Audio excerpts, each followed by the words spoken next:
Hola, muy buenas tardes chicos. Pues bueno, vamos a hablar dando continuidad a lo que ya habíamos trabajado anteriormente. Bueno, en este caso vamos a hablar del razonamiento inductivo y deductivo. Vamos a recordar lo siguiente. Inductivo, vamos de lo general a lo particular. Deductivo, vamos de lo particular a lo general. Ok. Tenemos que definir qué es el razonamiento. Nosotros sabemos que todo eso de lo que estamos hablando son procesos mentales. En este caso yo les doy la siguiente definición. Es un proceso o reflexión o pensamiento de manera ordenada e inteligente. Esta habilidad mental a veces es producto de algún proceso, es también producto de métodos. Nosotros hemos utilizado analogía, hemos utilizado la deducción, inferencia, incluso podemos utilizar síntesis, resúmenes, análisis, hasta incluso un método científico, ¿no? Pues el razonamiento, esto ya es de un proceso de nivel superior, y lo que buscamos resaltar es el orden y la inteligencia. Como les digo, lo que buscamos es llegar a una conclusión. Recordemos entonces, la inducción se lleva a cabo a partir de procesos particulares para llegar a conclusiones generales. La deducción se da a partir de abstracciones generales y poco a poco llegamos a aspectos particulares. Ejemplo. Los niños aprenden muy rápido. Eso quiere decir que los niños se concentran muy bien. ¿Okay? En el caso del razonamiento inductivo debemos tener cuidado porque aunque todas nuestras premisas o conocimientos previos sean verdaderos, no quiere decir que nuestra conclusión sea de la misma característica, real, verdadera. Ejemplo, premisa 1. Algunos modelos de autos 2020 son rojos. Premisa 2. Algunos modelos de autos 2019 son rojos. Premisa 3. Algunos modelos de autos 2018 son rojos. Conclusión. Todos los autos son rojos. Sabemos que esta es una conclusión falsa. Y es una conclusión falsa que hicimos a partir de premisas verdaderas.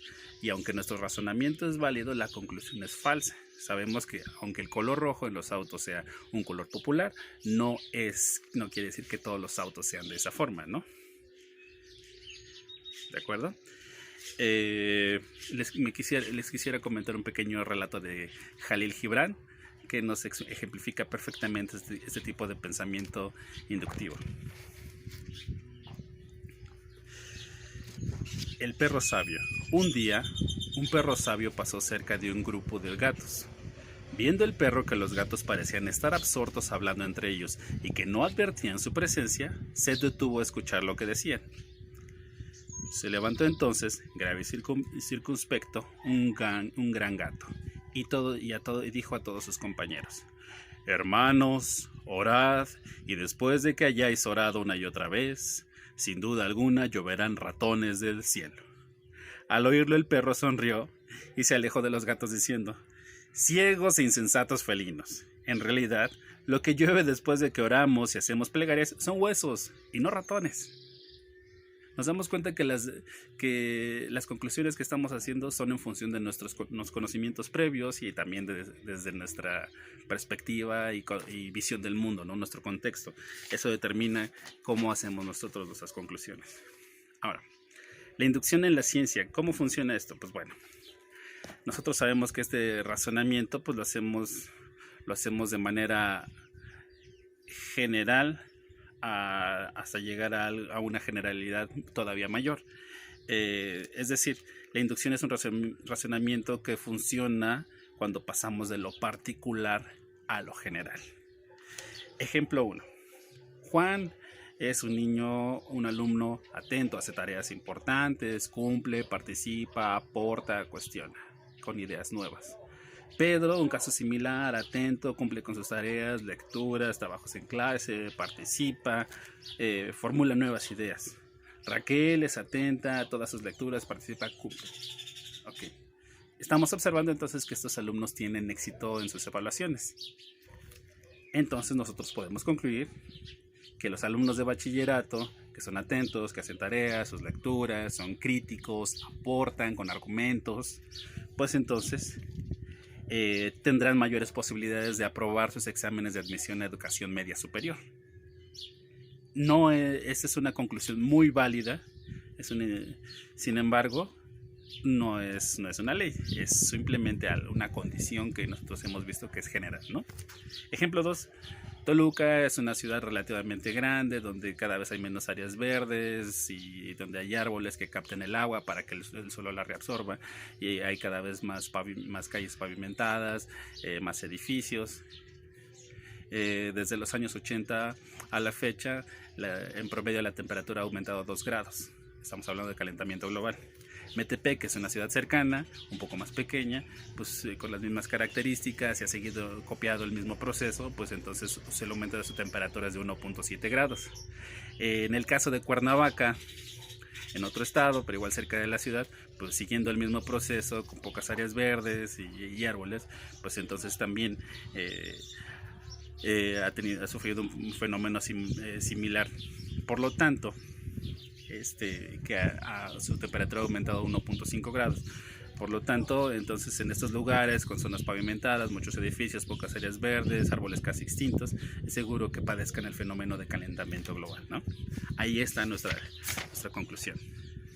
La deducción, recordemos, la deducción vamos al contrario, vamos de lo general a lo particular, ¿de acuerdo?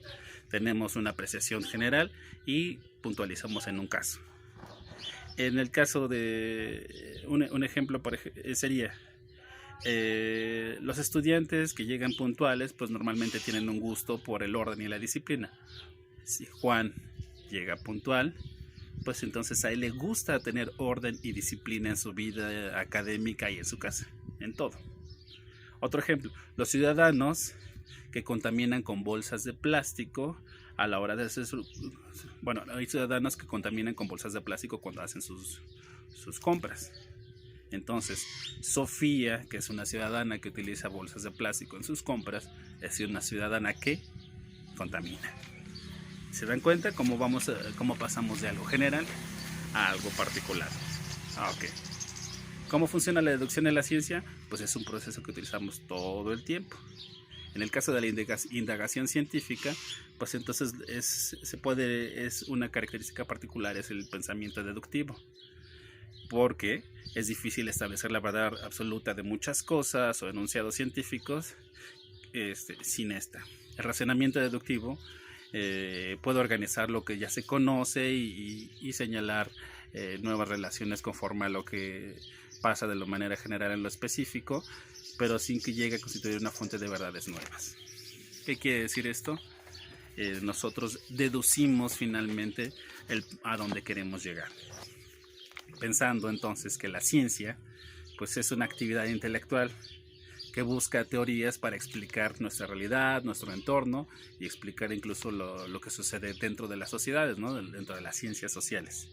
En este proceso mental, pues entonces se interrelacionan una experiencia con el experimento y la observación, y pues generamos un conocimiento sistemático, controlado, empírico y crítico.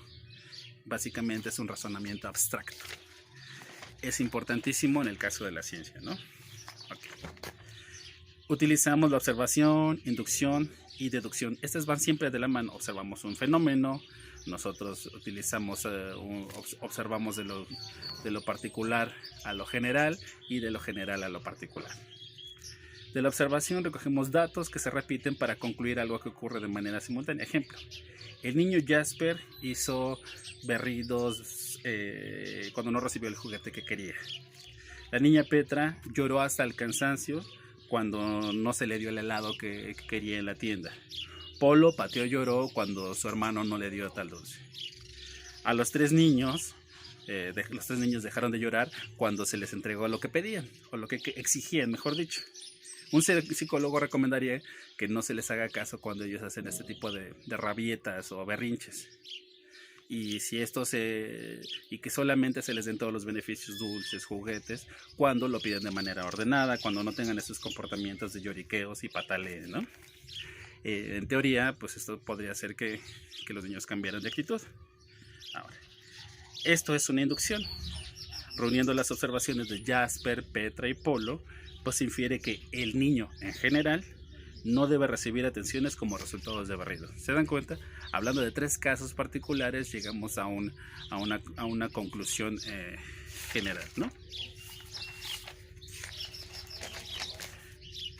Ahora, si esto lo convertimos en un estudio científico, pues vamos a hacer el proceso contrario. Ahora, hablando del niño, haciendo la deducción, ocurre cuando el psicólogo plantea que todo niño que reciba atenciones con berrinches lo seguirán haciendo si los padres no exigen cambios en la forma de pedir lo que necesitan. Se pone en práctica entonces los resultados, los niños cambian conductas. Ahora, ya este conocimiento general lo podríamos ir aplicando a casos específicos, ¿no? Okay. En la deducción se usa en la ciencia desde el planteamiento de una hipótesis. Recuerden que una hipótesis es lanzar una respuesta a un posible problema o fenómeno, ¿no? Digamos, en un caso, todos los obreros que trabajan en un turno nocturno sufren de insomnio y de estrés mucho más que los otros, tienen hasta incluso problemas de sobrepeso, hipertensión, por trabajar solamente en la noche y trastornar su ritmo de sueño y alimentación. Okay. Para comprobar esto tendríamos que entrevistar a cientos de trabajadores que lleven un tiempo trabajando en este turno, cientos de obreros, y ellos nos podrían ir indicando cuál es su situación de salud y su situación emocional y de estrés y de cansancio, ¿no? Podemos formular conclusiones y decidir, y al final podemos formular esas conclusiones y decidir si esta hipótesis es aceptada o rechazada, porque simplemente es una hipótesis, es una posible solución. ¿Okay? Para las observaciones o nuestras conclusiones de cada uno de lo que nos digan los obreros, vamos a usar la inducción. La inducción para poder deducir una posible respuesta. Bueno, hasta aquí estuvo el tema. Espero que disfruten este video, revisen el Prezi y en unos momentos podrán hacer su Kahoot. Muchas gracias. Excelente salud.